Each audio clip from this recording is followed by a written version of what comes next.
get dropped. You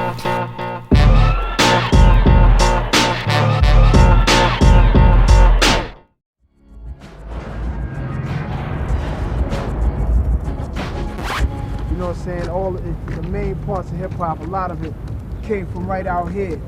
And this is where I'm from here. I'm just representing the new generation, you know what I'm saying?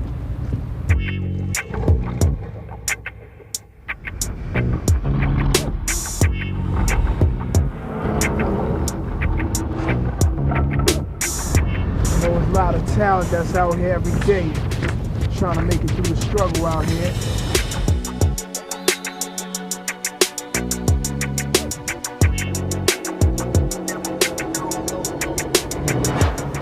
Do I consider myself a role model?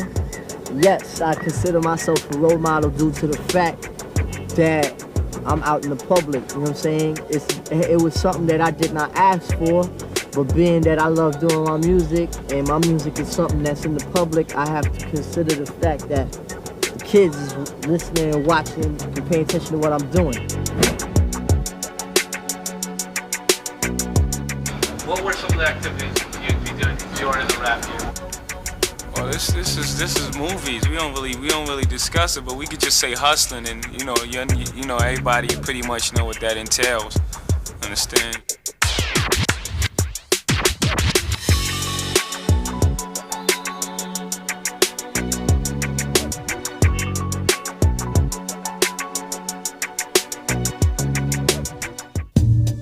During a time when NWA and other gangster rap groups were beginning to garner the most attention, the Native Tongues also proved to have a sizable following.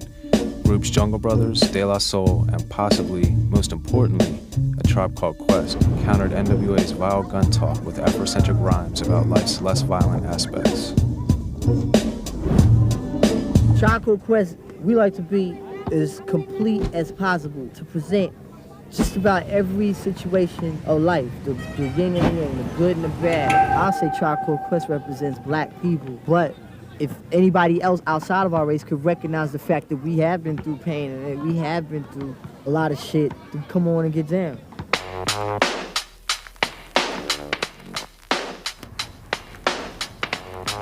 Paul Stewart, the man who launched the careers of Montel Jordan and LV, feels Q-Tip and A Tribe Called Quest help hip-hop expand.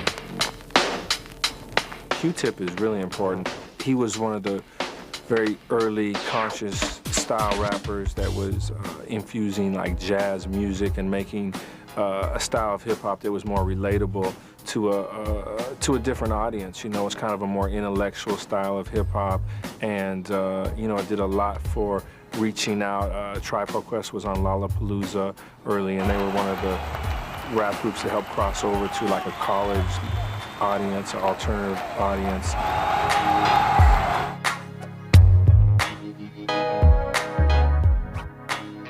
QD3 has produced Ice Cube, Too Short, and others, and scored Menace to Society. He says that Q-Tip and A Tribe Called Quest expanded hip-hop's creative horizons. Q-Tip, he's always been real creative. Like, he's never been afraid to like try new things musically and change it up, or maybe not, you know, go all the way gangster and try something more fun, you know what I mean? He's like always been creative and kind of expanded the horizons of what hip-hop should be. Like, how old are y'all? Like 8, 7, 11, 12? Well, when I was y'all age, I had to overcome things like, you know what I'm saying, everybody cramped up in one room in my apartment, you know what I'm saying? I didn't really have no space. I had to share things with my sister, you know what I'm saying? And my sister, who was older than me, who used to bully me. I used to not see my pops a lot because he used to work nights and he used to work days too sometimes. But just like normal growing up in the ghetto, man, you know what I'm saying? But I still had love because unlike a lot of people, I had a father and a mother in my household. So they kind of showed me how underneath adversity, they can hold it together, you know? And music was always constant in my household. So that always kind of held me together, even though we had points of adversity. So I don't think it's too much of a difference now. I think, if anything, the things of poverty and crime and single parenthood has just increased, you know what I'm saying? Born Jonathan Davis, Q-Tip is on the long list of legendary Queens MCs. Hooking up with the Jungle Brothers in 1988 for Black is Black and the promo on the Jungle Brothers' Straight Out the Jungle album provided the platform for the Q-Tip fronted A Tribe Called Quest.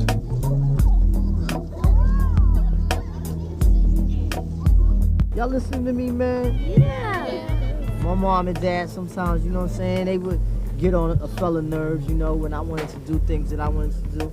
But now that I look back and see how they raised me, I saw that they was right. Y'all may not understand it right now, but when y'all get older, y'all gonna see what I mean. Your mom and dad, man, those are definite role models, I think.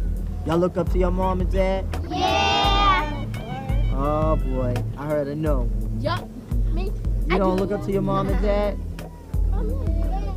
Well, you know, you have, you know, some cases like that. This is all reality. Some kids don't, for whatever reason. I ain't gonna get into that young man's reason why, but most of the kids say, yeah, they look up to them, and that's important.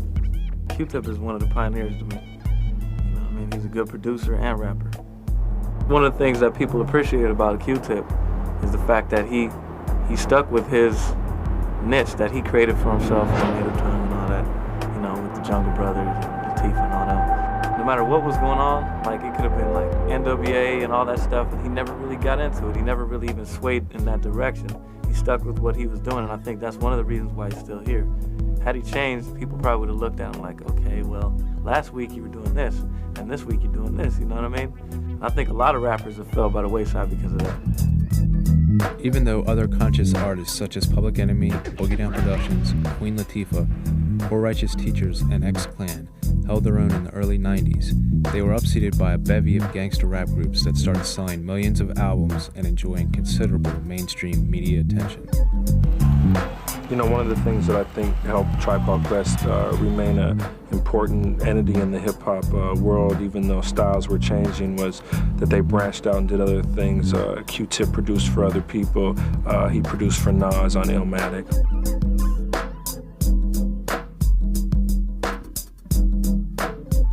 Queensbridge. It's also home of Mobb Deep. For Nas, it was the perfect backdrop for his poetry. It's like a little city out here. It's a little community. You know, it's a lot of bad, but there's a lot of good out here too. Good and bad, positive and negative. Those qualities fill Nas's work. We're hearing the music from artists that come out here. We express the pain, the love, and all of that coming from this community. That's why Queensbridge may be rap's most famous locale. So that's what our music manifests, just the life out here in Queensbridge and just being a part of music, you know what I'm saying? Queensbridge, that's always been like, you know, one of the early, you know, KRS-One might argue, but, you know, it was definitely an early area where hip-hop came out, maybe not the first, you know, but been a lot of great hip-hop artists come out there. MC Shan and the Juice Crew, Marley Marl, and, you know, Biz Markie and Big Daddy Kane. I'm sure Nas, growing up, you know, in that area, they have to feel a lot of pride for somebody like Marley Marl, who produced all these great artists, and, you know, I'm sure they influenced them a lot. I mean, right there even shows how much this community has been involved with just the whole progression of hip-hop. I can't really say progression because then I'm claiming too much. We trying to claim too much.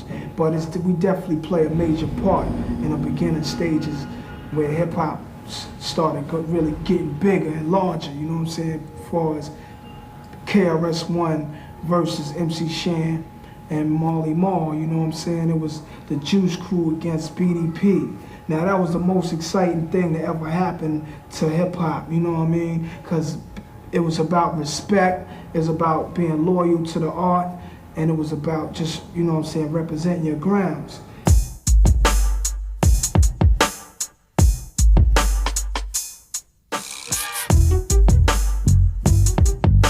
Violet Brown, rap buyer for the West Coast-based Warehouse Records chain, believes Q-Tip added a different perspective to rap.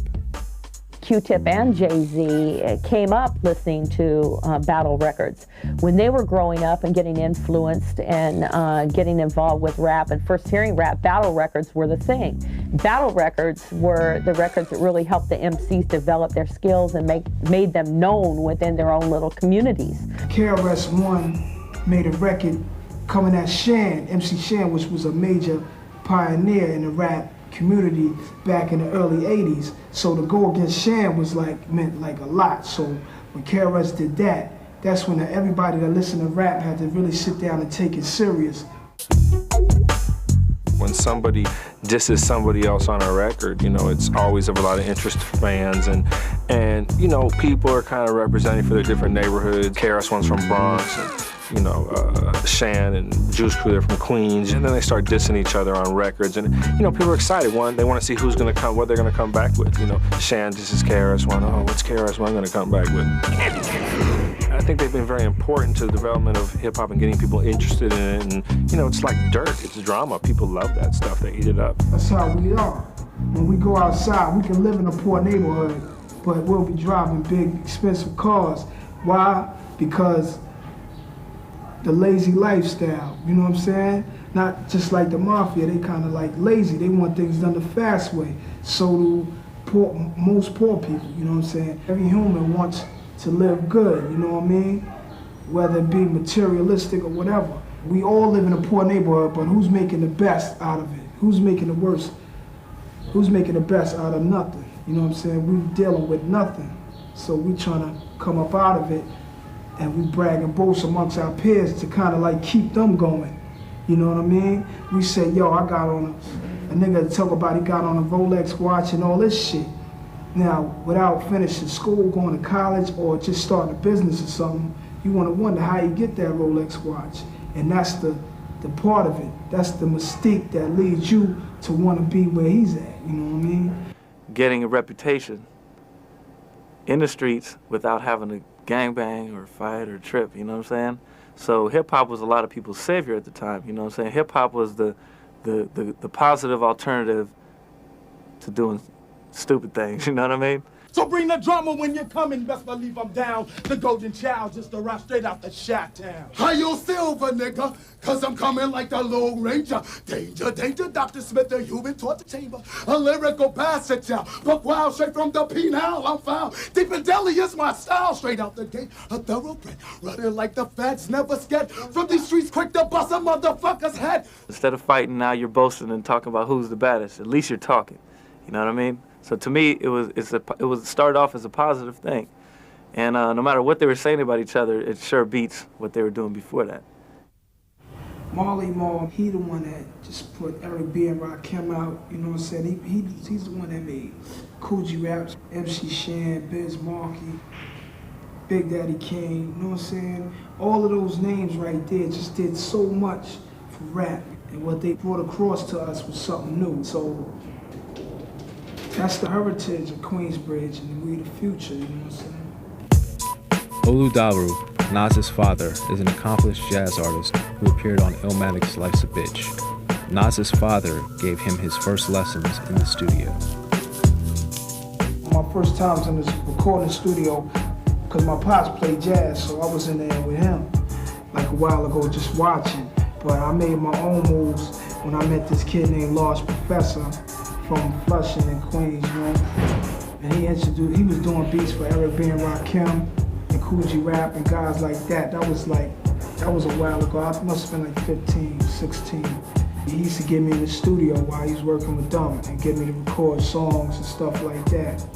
I never got a chance to get those songs on wax. I'm kind of happy I didn't, because I needed time to mature and really focus on how I wanted to be looked at as a rap singer. From day one, I always wanted to voice my opinion somewhere, and that's where it starts, you know what I'm saying? Your hunger to be known, you know what I'm saying? First time you hear your shit on the radio, it's like you want to just grab everybody that's around you. It's like, yo, that's me. The first time I heard myself on the radio was with Large Professor. This joint called Live at the Barbecue. We did like a 90, 91 type. It came, man, it was on the radio. I was grabbing niggas like, yo, that's me, you know what I'm saying? One of the things about, you know, hip hop is is the way that artists can help bring up other artists. When Wild Pitch was a underground hip-hop label that meant something, they had a group out, Main Source, and there was a song called Live at the Barbecue. And on that record, Nas raps, and that's his first appearance. You know, that was something that Search had hooked up. And Search had Nas signed to his production company and was involved in putting him out, and those were his friends, so he got him on that record. When people heard that record, they were like, who's this kid on Live at the Barbecue? And Akinelli was on there, and everybody on there ended up getting deals from there. So there was a lot of anticipation about who are these MCs, you know. So if you give someone a little bit of light and they shine, you know, that's their opportunity. That was a record that was an underground hit that people just loved. And that's where people first began to recognize Nas. And after that record came out, people were asking for Nas. After appearing on songs with Main Source and MC Search, as well as his song Halftime for the Zebrahead soundtrack, the stage was set for Nas to become one of rap's best artists. And with his debut album Illmatic, he didn't disappoint.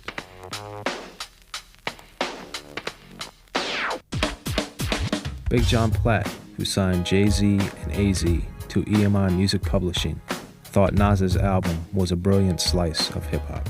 I can remember hearing Illmatic, and he had a song on there called Life's a Bitch. And I thought that was an amazing, amazing song. And from that song, I did a deal with AZ, who was the guy rapping on Nas's album with him on that song. Truth be told, I signed AZ off of one verse. AZ got a record deal off of being on one verse on Nas's album. Despite tremendous critical praise, Illmatic was not a commercial hit, selling fewer than 500,000 copies.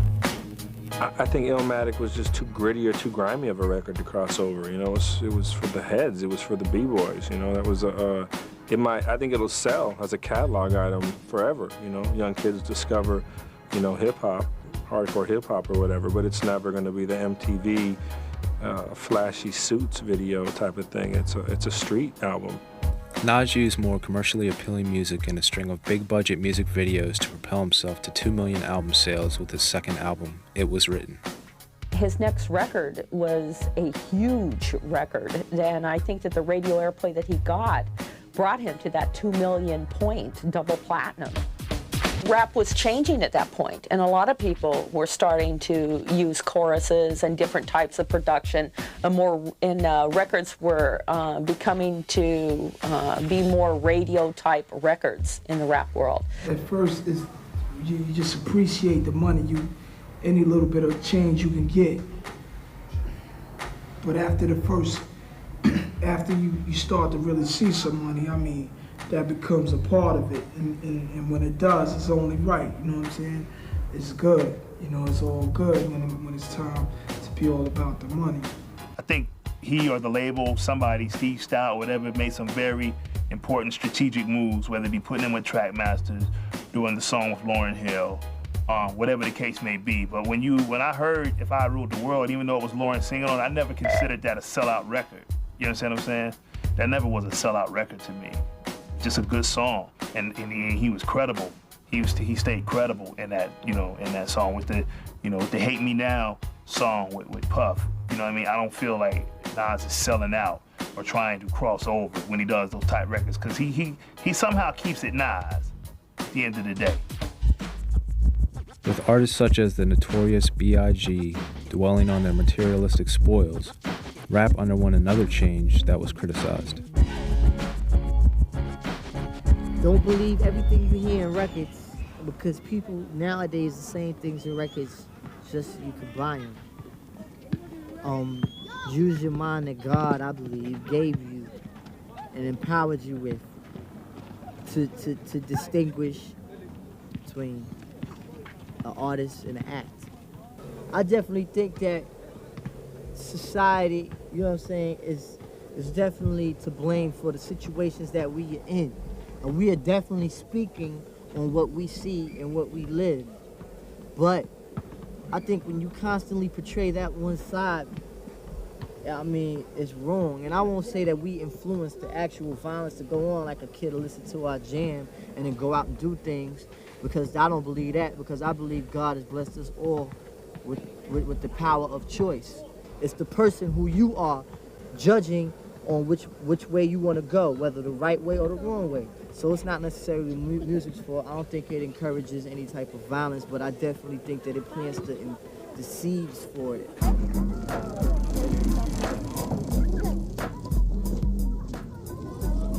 Hero shit is just dead. We need to look at the heroism in ourselves, within ourselves. We need to find a hero within ourselves, man. And stop always looking at everybody else for that shit because they on MTV or the box or on the movie screen or on the radio. You can respect the next man, and you give him that when he do good. But at the same time, when he do wrong, take him aside and talk to him, man. Everybody act like piranha and shit out here, man. And it gets real sickening and tiring that these kids is out here lying to each other. Niggas is selling their souls on the daily, man. The money is good, niggas getting millions of dollars, so niggas gonna say, fuck it, I'm gonna play this gangster roll out to the fullest. Ain't shit sweet here. Nigga, there's been sweet points in your life. Don't paint that picture. I don't care who you are. If y'all niggas playing all that hardcore shit, stop it, because y'all niggas have kissed your mama before, man. Y'all niggas have been in vulnerable states where y'all niggas have cried. Because ain't none of y'all niggas out there Iron Men. You know what I'm saying? And if you say that, you're lying. Still, the time was prime for a gangster rapper with superior wordplay and deep pockets. His name was Jay-Z. With rhyming friend The Jazz, Jay-Z made several notable, memorable, and landmark records in the late 80s and early 90s. Hawaiian Sophie and the Originators showcased Jay-Z's far-reaching talents. On Hawaiian Sophie, Jay-Z helped Jazz tell a humorous story of a fine female with an enormous boyfriend. Yet the Originators may have been the pair's finest moment, flaunting the rapid-fire, tongue-twisting style that Twista, Bone Thugs and Harmony, Crucial Conflict, and Do or Die would later popularize. Jazz and Jay-Z dropped a lyrical hurricane with the Originators, but that was only the beginning for hip-hop's reigning master. Well, this is the old building right here, you know what I'm saying? And basically this where it all went down. Come through every once in a blue, we show love. That's good. Dig his music. Oh, no doubt. Check the hottest thing going right now. You know what I'm saying? Who are we talking about? Let's hear it. Let's hear his name. Jay-Z. Yeah? Jigga, the hottest thing going. Y'all don't know that? Y'all better know. Bossy, son. I'm telling you. Jigga talks about money and material objects that he has and that most people want. And it's kind of a fantasy for a lot of young, I think, of the listeners, you know, all the things that Jay-Z's talking about that he owns, you know, they want to have. Platinum jewelry, crystal, champagne, those type things, Rolls Royce cars, those things wasn't like nothing hip-hop people was checking for, you understand what I'm saying? And Jay brought that to the forefront. You know, I don't write lyrics, so I mean, I just went in there and just, you know, did it and shit. But it's not really a freestyle because I organize it, you know, in my head. It ain't like I'm just winging it and shit. The shit is organized, but it's yeah, you could say it's a freestyle. It's just not written. It's an organized freestyle. I think Jay's lyrical style is one of the most relaxed lyrical styles, but with the most impact. And like, I guess he has one song we say he'll slow flow you to death, you know what I mean? But every word he's saying is so interesting that it doesn't get on your nerves, you know what I mean? I think he has one of the most creative styles around it, because it's almost like he's just talking to you. It's almost like he's just talking to you, and he's just telling it like it is. It's beautiful. And I think that Jay-Z was definitely Biggie's heir. You know what I mean? I think a lot of people felt that at heart. You know, there's been rumors that he got his lyric book and all this stuff, you know what I mean? And not to say that Jay-Z was reciting Biggie's lyrics, but, you know, it's still like a gesture. You know, he handed down, passed something down to Jay-Z. You know, you the one. Take over and, you know, keep it going for me. Jay-Z's debut is viewed as a classic. The Brooklyn rapper's gritty, intense tales of life on the street positioned him as one of the genre's leaders. I had heard Reasonable Doubt, his first album, and like just fell in love with it. It was just so vivid, and he just told the story so vividly. You can just close your eyes and picture it, and you just knew A lot of people knew someone like the things he was talking about on that album. We looked at it as like work, you know. When you first heard it on the radio, it was time to, you know, hear it more on the radio. It was the next step. It wasn't really too you know, the jubilation or the, you know, excitement of hearing it on the radio. It was just like, you know, what's next? It's time to, you know, push on. I can remember I called Rockefeller one day. This is when Rockefeller was just a baby label. And so they put Dame Dash on the phone. Dame gets on the phone. Yo, what's up? I was like, yo, it's Big John Levi Publishing. You got paper? You got paper? You got paper? We want a lot of paper. You know what I mean? So I'm like, so we were talking for like just a couple of minutes. I get on the phone. I was like, God, this guy arrogant, man. So a friend of mine actually knew Damon and Jay and everybody, and he gave me a formal introduction to them. And it was all love from there. You know, I just come to find out that Dame Dash is really like one of the nicest guys around. He's Jay's pit bull, and you just gotta know him and know how to deal with him. And he's not taking no shorts. And that's the mentality of the newer people today in hip hop. Well, in the beginning, you know, I was managing Jay, and you know, we were shopping the demo. A lot of A&Rs weren't feeling us the right way. You know, we got together. We decided to do it ourselves, you know.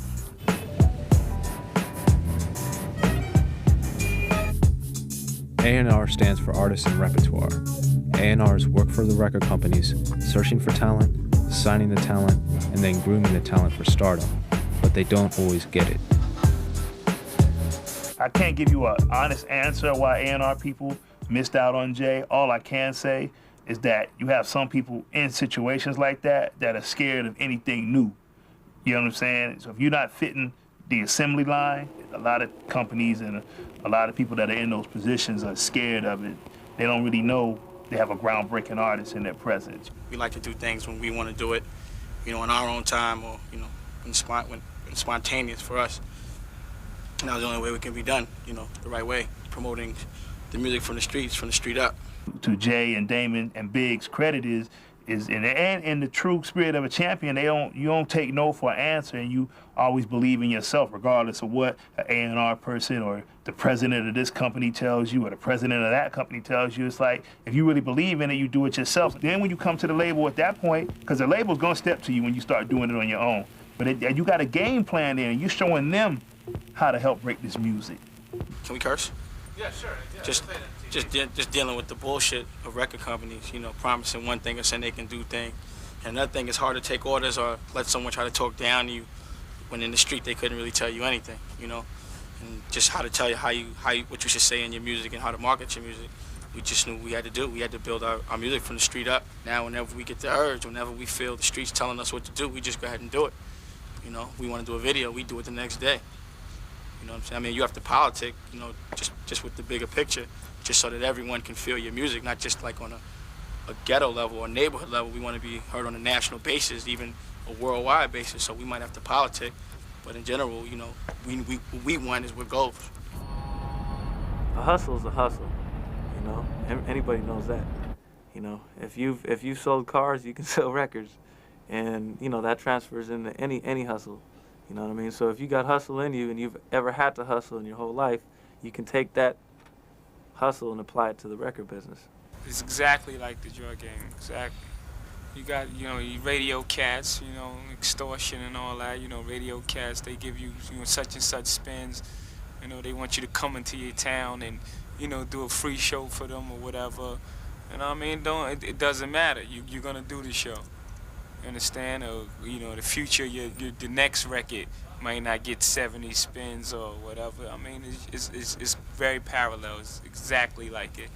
As far as Jay-Z's past, like, I don't know for a fact what he did in his past, but I do know he has heart and he has like a no-lose attitude. College can't teach you that. Jay and Dame and them is people who haven't taken anything that's crossed their path in life for granted. That's what I love about Dame. Like, he don't even know what that word means. You know what I mean? And you got, that's the mentality you gotta have to really win. Like, can't, like, I can't stand nobody to come and say can't to me. And that you learn that kind of, like I say, from the streets and growing up and however you grew up, where you just know, like, I could do anything I want to do. You know, a lot of cats say they want to do things but don't know how to tell people they want to do it or don't know how to make it happen. You know, what you just have to understand is You know, you have to learn how to promote your music, and the next thing black people have to do is learn how to distribute. You know, that's a bigger picture. You know, that's something that we haven't even touched, and you know, also owning your master. But which we do. But which we do, you know, question. But that's basically it. You know, you have to learn how to control your music, and know how to market your music. You know, and then also learn your craft. You know, if somebody's telling you something back in the day, back in the day, people just happy to be out. They were selling their publishing or just even giving it away, taking little advances. I heard cats were selling their publishing for chains and stuff like that. That's ludicrous, you know. Jay-Z's catalog is long. The list is long. If you talk about the songs that Jay-Z writes for Jay-Z albums, then you talk about the songs Jay-Z writes for Foxy Brown albums. Talk about a co-write he had on Lil' Kim album. Talk about him guest appearing on Biggie's album and everyone else's album. Talk about him writing songs on Puff's album. You know what I mean? It's this guy really understands what publishing is now and how to make the most out of it. He's helped up the ante in the rap business because of the amount of records that he's able to sell. You know, it's like rap, you have to take it seriously. You know, he crushed people on the charts last year. You know, he's crushing Celine Dion type artists and Titanic. His last album, Volume 2, Hard Knock Life, is like over 5 million right now in sales, and the album before that was over 1 million. So it just shows you like his growth. And then he's got a new album coming in '99. That's another few million right there. So at the end of the day, you're gonna talk about a guy who made in the last 2 or 3 years is gonna, you know, sell like 10 million albums. That's a big impact on hip hop.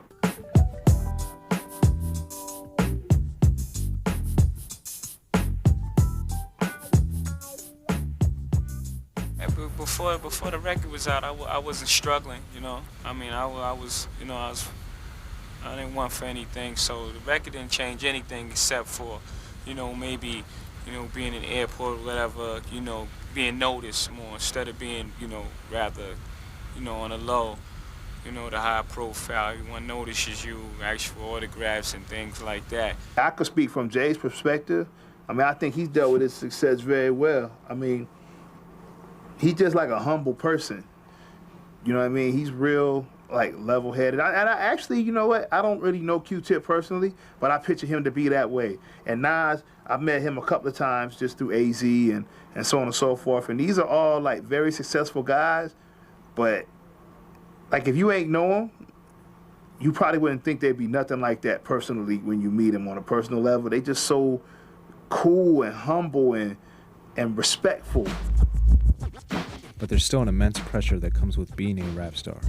Both men and women approach artists constantly, wanting to get hooked up and or spend time with the star.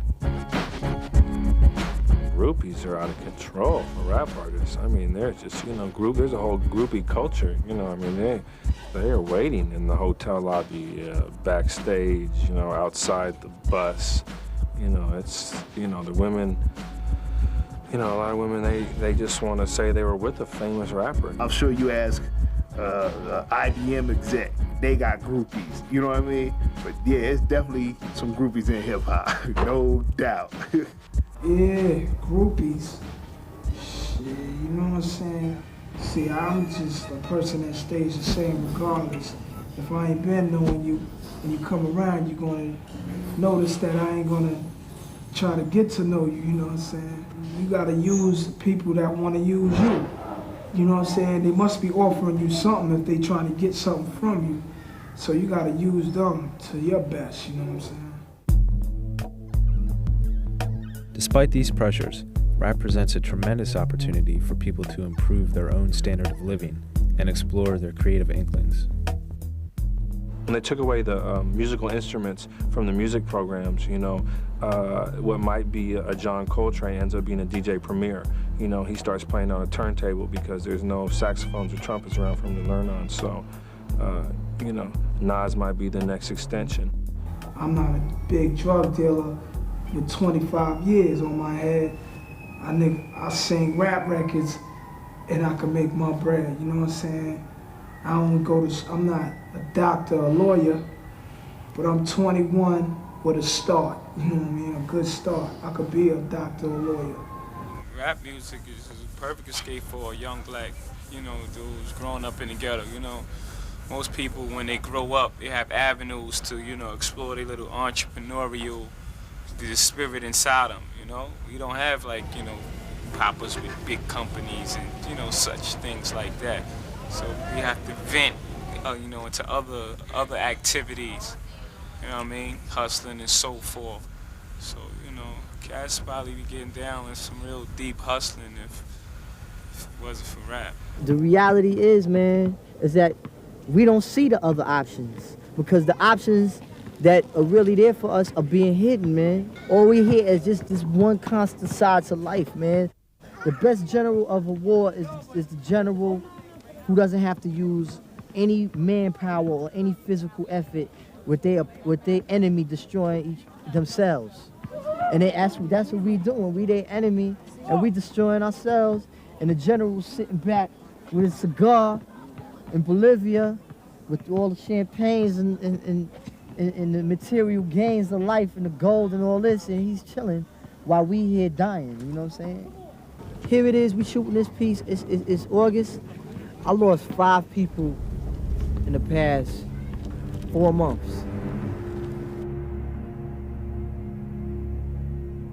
Indeed, Nas is among those who lost one of his better friends to the streets. Will was my right-hand man since I moved here, you know. So, I mean, we grew up since right here, just playing around the hallway, running around all day. Used to be like mad young, just hooking up equipment, the speakers to this. As soon as the moms go to work, just hooking the speakers up to the amplifier, just transforming all of her stuff around into like a hip-hop type of unit instead of a wall unit, a nice little area where she entertained her company. He transformed it into our type of thing, you know what I'm saying? And he was like, you know, like that person that was all about the truth, you know what I'm saying? Just no matter what, you know what I'm saying? One day, this bitch had set him up because she you know, some stupid shit happened, some real petty shit, you know what I'm saying? So this bitch set him up and she got her family to come shoot him in the back, some pussy shit, you know what I'm saying? Because they shot him in the back and they shot my brother in the leg, you know, as he was trying to get away and all that shit. But what I'm trying to do now is just put my music out through Ill Will Records, you know what I'm saying? Which will be distributed by Columbia Records, you know what I'm saying? And it's just gonna be like me just fulfilling the dream that we all had, you know what I'm saying? That made me feel like I'm here to serve a purpose now, to just represent for him and just show what we was all about and just to keep the dream alive that we always had, you know what I mean? I could have been there because it was, where it happened at was a place where we stayed right there, you know what I'm saying? I just wasn't there at the moment, you know what I'm saying? When the firing came and shit, you know what I'm saying? But now, I'm here for a reason, you know what I'm saying? I'm here for a cause. You know what I'm saying, to make shit happen, and he's gonna live on through me, and that's how we're gonna make the cipher complete. Losing people. That's why family is so important to these artists. They understand that it's rare to find someone who cares for you. For Nas, his mother was his best friend. My mom's raised me, you know what I'm saying, right in here. Yeah, my mother's the closest one to me. And she gave me everything I always wanted, you know what I'm saying? Christmas time, I had it all when my friends didn't. It was time for clothes, it was time for school shopping. She just gave me everything that was a style, she made sure I had it, you know what I'm saying? Some things I couldn't get, but the things I did got, I was real happy for, you know what I'm saying? Everything she wanted to do, I think we can now do because of what I do. Because you can live out here, but when you want to chill and relax, can't, you know what I'm saying? So as far as living somewhere different, just starting all over, you know what I mean? It's pretty unrealistic to think that people are going to be the same after they've had the success, maybe traveled the world, and you're going to be a different person. You have all that money, and you're just not living the same life you were before. You know, I think what's important is, like I said, to try to remember, you know, to represent for your community, support it. You know, where I'm from out here, this is home, this is where it's at, you know what I'm saying? This is where I learned tricks of the trades at, you know what I mean? Living out here did better for me than I think living anywhere else could have did, you know? It's not safe in the community after you made some money, man. I mean, you'd be crazy to try to live there. I mean, I don't think you should sell out in your mentality, but I mean, there's some realities of life, you know? I mean, if you live around people that don't have anything and you have a whole lot, they're gonna want yours. It's just not safe. How could you sell out? I mean, what you're trying to do is make your situation better. So, and going in other avenues, just making more people know what you're doing. So there's no such thing as selling out, you know? Or at least if someone says it's selling out, then I know they're not about no money. That's not real. What's real is making yourself bigger and making your situation better. You know, someone to say like, yo, I'm gonna get money and stay in the projects, that's kind of dumb. It's up to that person, to each his own. Some can't handle it staying out in their neighborhood, you know what I'm saying? So they need to get away and they deserve it. But, you know what I'm saying, a lot of people is looked at as weak by doing that, you know what I'm saying? Because you feel better about yourself if just because things change for the better for you, you gotta keep it strong, you know what I'm saying? And with gun talk dominating many rap songs, it's no surprise that fans feel the need to carry heat. But Nas says it really isn't necessary. There's no reason to carry a gun unless you feel that you're endangered by someone, or you're scared of someone, or that you might have beef with some particular group or whatever. Whenever necessary, I think any wise man would.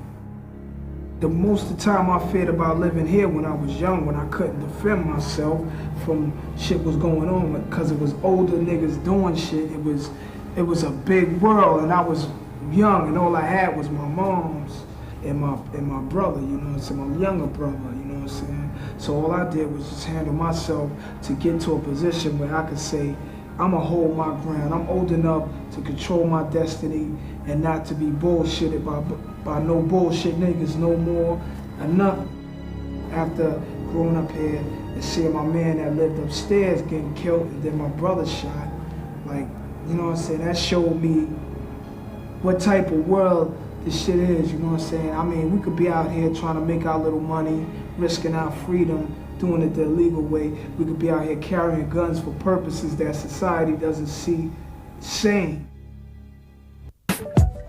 And, like guns, weed plays a major role in rap lyrics. Blunts, weed, pot, herb, chronic, dozier, stinky. It's part of the culture, man. It's the drug of choice of the hip-hop generation. I mean, definitely Hennessy and 40s and all that stuff have their days, but, you know, trees prevail. Yeah, it seems as though weed is the drug of the rap world right now, just like it was the drug of the rock world when I was growing up. There's weed and there's champagne and liquor. And that's really it in hip-hop. There's no cocaine, no heroin. There's none of those things in hip-hop. Weed is no big, I don't know if it's a big influence or not at this moment in life, you know what I'm saying, on my music. I don't know if it's a big influence on my music or on myself or what. It's just here, you know what I'm saying? Some people like it, some people don't. I mean, it's an old tradition that's old as, you know, as long as man been here, that's been going on. When I picked up on it, I was young, you know, but I mean, now it's a big thing in the rap community, you know, everybody. I'm sure marijuana business is big as coke business now, you know, due to what a lot of lyricists talk about, you know what I'm saying? It does good for the people that likes it, you know what I'm saying? Some people do it just to be there, you know what I'm saying? Some people who never smoked weed before, just because a lot of people do it now they want to do it. They want to see why it's the shit. With rap's anti-establishment message, it comes as little surprise that many rappers harbor negative feelings towards cops. It's like Vietnam. It feels like when cops come out here, they come for one thing and one thing only, and that's to treat any man out here like the bad guy, like they was just born to be wrong, and like they came just to regulate us, you know what I'm saying? It's like they are the enemy, straight up and down. Police officers, you know what know what I'm saying? The cops is the enemy, you know? There's no way you can get around that. You could be driving an expensive car with a license, but you're gonna have, the war is still on, you know what I'm saying? You could be a doctor on your day off, chilling, feline, everything be feline, and you chilling in your luxury car, and the cops pull you over. There's no telling what's gonna happen when the siren go off. You might leave driving away, you might leave driving away, you might leave in jail, you might leave a dead man. You know what I'm saying? That's reality right now. Because it's war. You gotta be prepared to fight with them, or else just be a sucker to the system. I mean, there's no way you can win. And once they try to put you in jail, you got a record, probation, it's a trap. Cops definitely have it in for rappers. What do you think, man? I mean, the cops making, what, you know, 30, 40, 50,000 a year, and the rapper might make that doing a couple concerts or something. You know, they see this guy running around, and they talk about violence against police. They stand for almost everything that's against what the cops stand for. They got power to do things that, you know, the average Joe on the street doesn't have the power to do when they're jealous of you and so on and so forth, you know what I mean? And that's not all police on the whole. I mean, you know what I mean? In any situation when you're talking about someone's bad, it's usually a small percentage of the people that are bad. You know what I mean? And I think that with the police, it's a small percentage, but that percentage definitely makes their impact be known.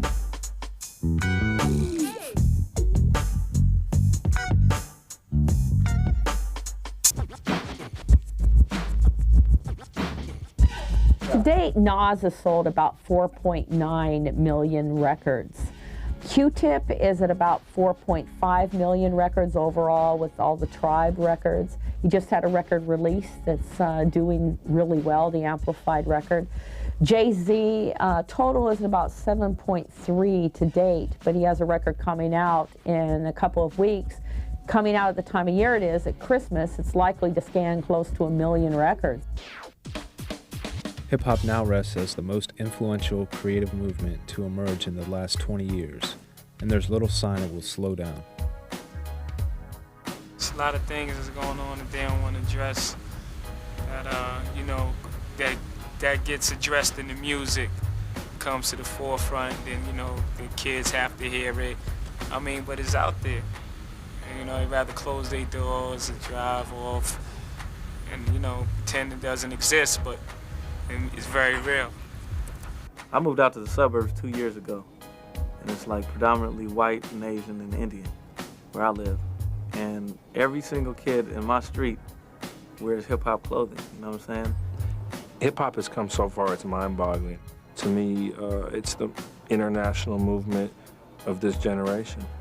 The message that's in my music is to tell everybody that listens to it and listen to me to keep the music that I'm doing alive, because it's about something. It's about a whole lot. It's about self. I have faith that people will wake up, man. I really do. I have that faith. And because of that faith that I have, that's allowed me to keep doing the jams that I want. So you guys gotta go. Yeah, man, I mean, you keeping us crazy long. I want to get the hell out of here, you know, get back, you know what I mean? So we out, man, all right? Rockefeller, y'all. Rockefeller. Open that door.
guys gotta go.